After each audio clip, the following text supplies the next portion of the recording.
السلام علیکم ورحمۃ اللہ وبرکاتہ۔ محترم ناظرین، اسلام اتنا پاکیزہ اور خوبصورت مذہب ہے کہ اپنے ماننے والوں کو نہ صرف انسانوں کے ساتھ حسن سلوک کی تعلیم دیتا ہے بلکہ بے زبان جانوروں کے ساتھ بھی اچھا برتاؤ کرنے کا حکم دیتا ہے۔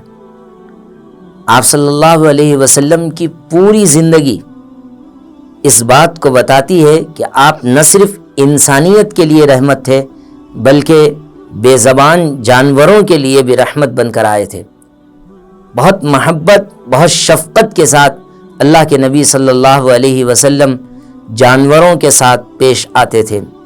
اللہ کے نبی صلی اللہ علیہ وسلم جب قربانی کا جانور لاتے تو اس کے ساتھ نہایت حسن سلوک کرتے اور اس کے ساتھ بہت محبت سے پیش آتے اور بہت مانوس ہو جاتا، اور اللہ کے نبی صلی اللہ علیہ وسلم قربانی کرتے ہوئے آنکھ سے آنسو نکل جاتے تھے، اتنی اس سے مانوسیت بڑھ جاتی تھی۔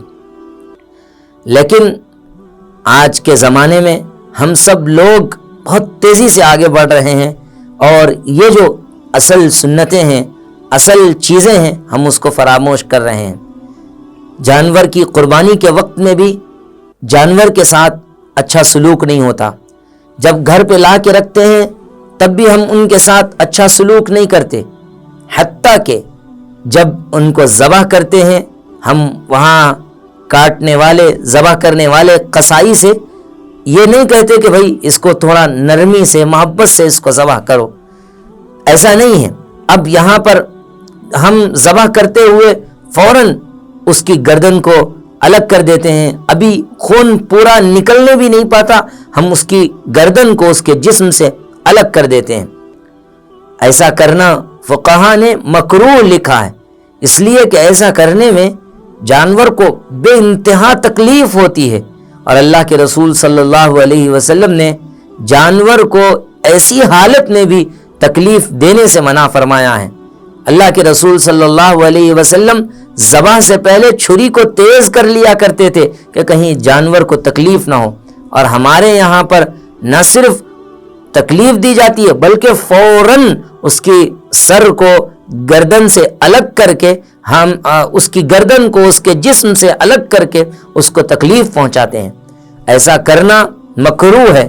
ہاں، ایسا کرنے سے بھی وہ جانور حلال ہی رہتا ہے اور اس میں کوئی قباحت تو نہیں آتی، لیکن جب قربانی جیسے نیک عمل کو ہم انجام دے رہے ہیں، ثواب کے حصول کے لیے ہم قربانی دے رہے ہیں، تو پھر ایک جانور کو تکلیف دے کر ہم کیوں خواہ گناہ خرید رہے ہیں؟